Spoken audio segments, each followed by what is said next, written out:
Il y a un verset qui dit « Tout ce que tu as à faire, tu le feras en 6 jours ». On pense qu'on peut tout faire. Et non, en fait, on a reçu 7 jours, 1 pour se reposer, 6 pour faire. Il faut que tout soit faisable en 6 jours.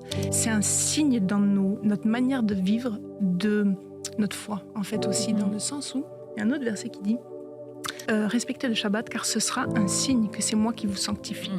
Puis c'est un verset qui m'a toujours beaucoup interpellée. Je me suis dit, c'est quoi le lien entre le fait de se reposer et la sanctification? La première fois que Dieu donne le commandement du repos, c'est quand il donne la manne. La première fois qu'on voit Shabbat, c'est quand Dieu se repose lors de la création.